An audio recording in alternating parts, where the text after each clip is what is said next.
go so fast, all tied up like a captive. I'm on to you. Used to pit in my mind like standing on rainbows, playing it cool. I haven't felt this in ages, and I know my patience. So won't you please stay a bit longer? You're making me strong. Alright guys, welcome to another video. Today I wanted to cover down and just go over a race recap of Yokohama Olympic standard distance race that happened May 16th, which was just this past weekend. I just wanted to kind of go over exactly what my experiences were from my very first triathlon, having entered into this sport in late of 2019. So let's start off with the day before. Day before bike drop-off was on May 15th. That time frame was between 4 and 6 o'clock p.m. local standard time, and I have to tell you, it was extremely smooth and could not have gone any better. Got up to Yokohama on time, got up there a little bit before 4 o'clock, got my bike off the truck, rolled it into the area to where they were only allowing athletes to enter, and I was in and out, able to get my bike racked and somewhat covered and set up, because they were talking for potential rain that evening, in less than an hour. I was literally out of there in an hour, and there were athletes after athletes after athletes that were lining up. So Yokohama, JTU, and World Triathlon Series did a great job at organizing that and kind of leading the charge with managing that properly, with making sure that athletes were able to come in one way and athletes were able to leave another way and get all their bikes set up and ready to go for morning of race day.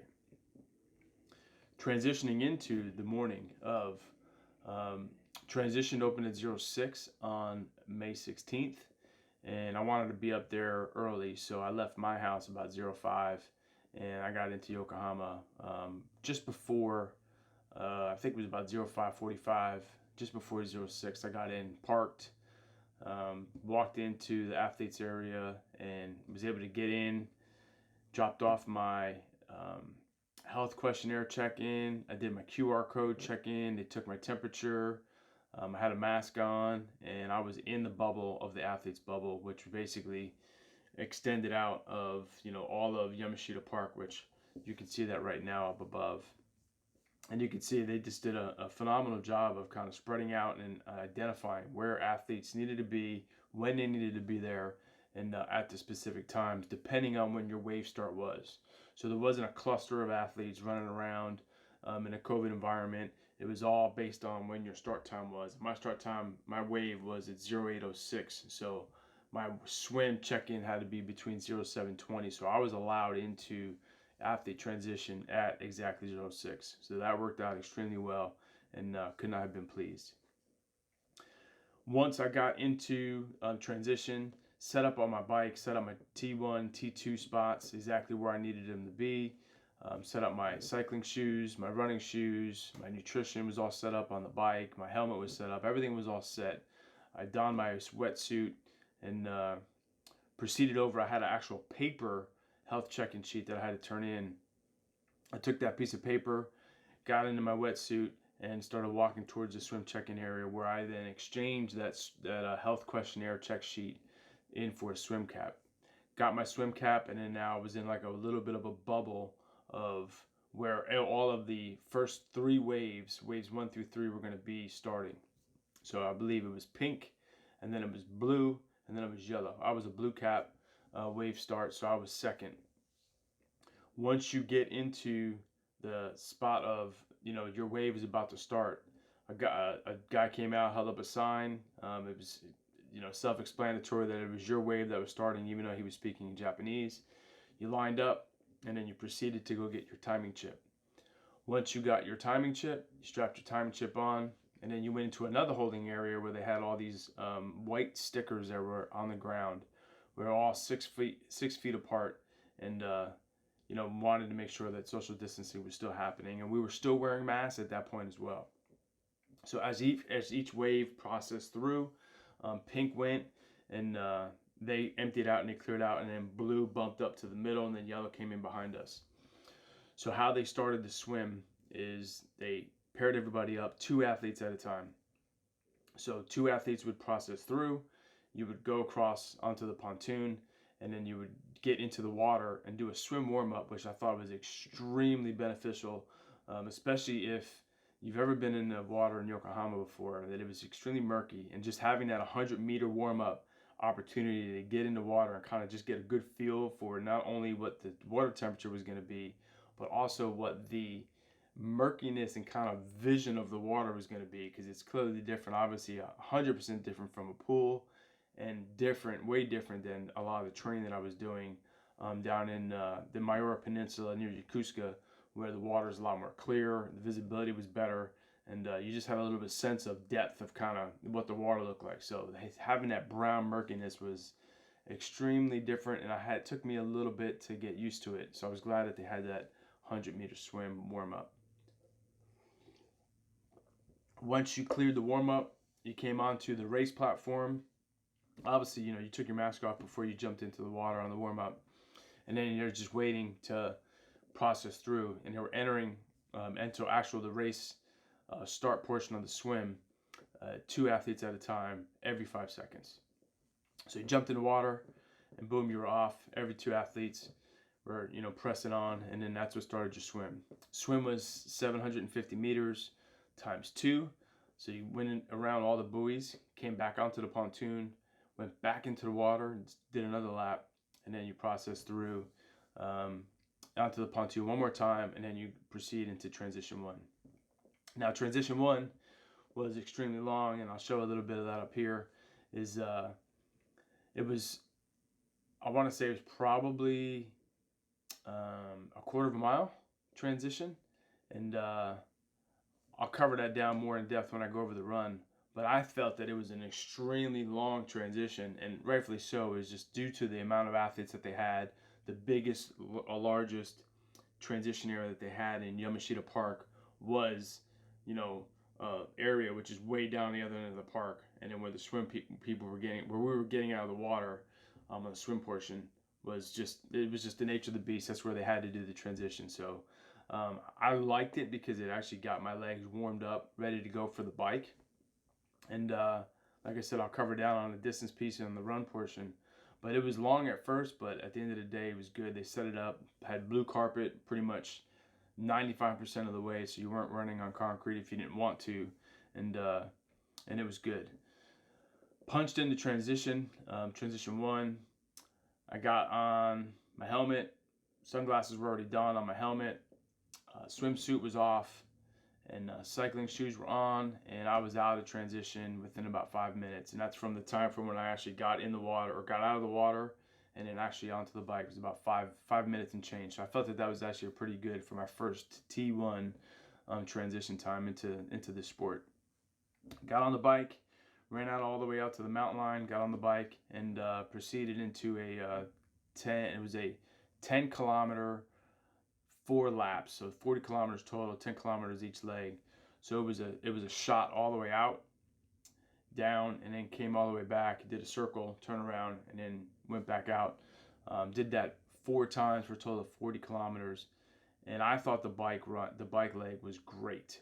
It was plenty of distance. There was a lot of straightaways. There were some hills to make it challenging. There were some crosswinds. There were some headwinds. There were some tailwinds.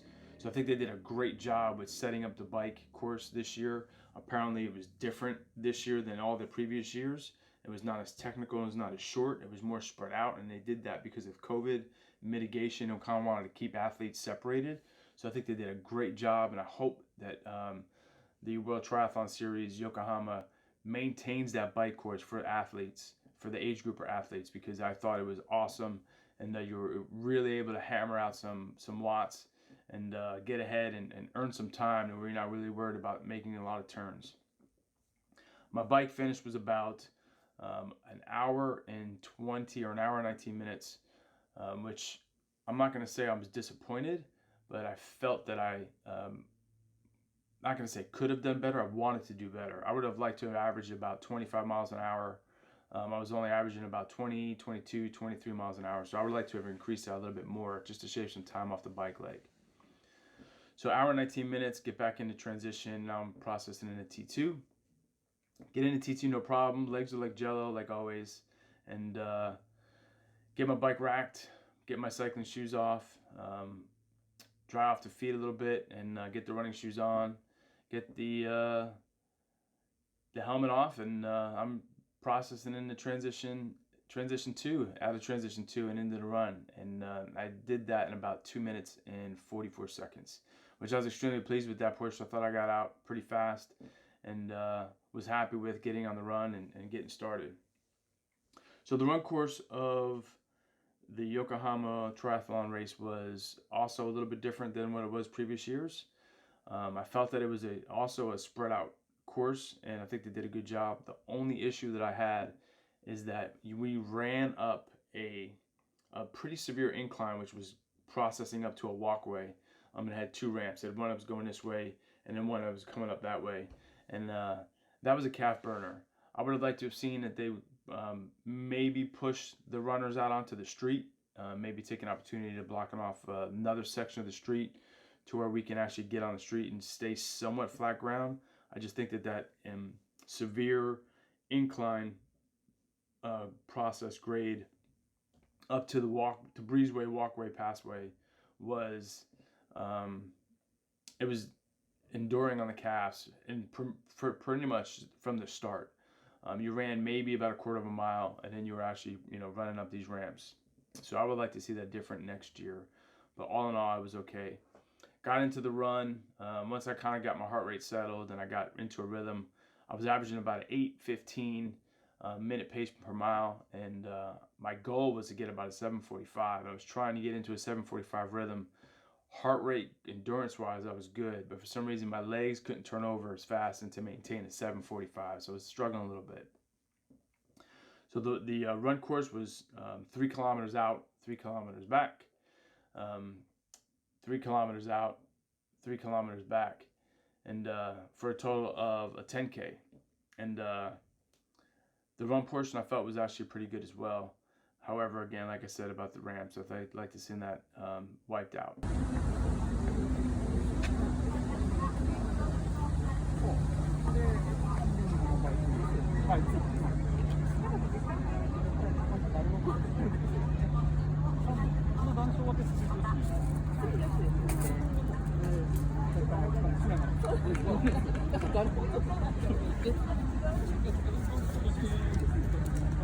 So I completed my run in about 48 minutes, which normally a 10K I can crush. And if I'm with good fresh legs, like about a 45, 44, 43 minutes. So with heavy legs, kicking into 48 minutes, I started at an average of 8:15 minute per mile. I ended it probably at 8:30 minute per mile. And the run course was actually not a solid 6.1 miles due to the fact that transition 1 was so long. So they took into account the length that we were running in T1 off of the run time, which I thought was brilliant. So well done on that. I was looking at my watch and I thought that maybe I had to make another turn, or I missed an opportunity to make a turn or something, and as I was starting to get nervous I was going to be DNF'd. But come to find out that other athletes were having the same issue, or not the same issue, but we're dealing with the same thing, and that was normal, and that they took into account the distance that we ran at T1. So I think the overall run portion was about a 5.7 miles, so just shy of a 6.1, but again, that was taken into account of T1. So I finished in, my official time was 2 hours, 47 minutes and 21 seconds, which for my first triathlon, processing through transitions, I felt that I did extremely well. Very pleased with that time. Obviously, I got some work I got to do, that I want to get some more power and some more watts out of the bike. Still got to focus on some running. I think I crushed a swim. I think I finished the swim in 30 minutes, which I was extremely pleased with that. Felt very strong in the water, and was passing a lot of people, so I felt that I had a very good, strong swim. So overall, I think the race was outstanding. Will I race Yokohama 2022? Absolutely. I think that was a Class A race. I think the officials did a great job. The judges were great. The organization was great. The setup was great.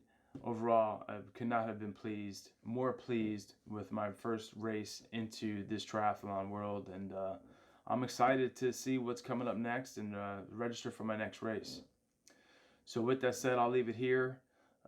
As always, thanks for watching, and catch you in the next one.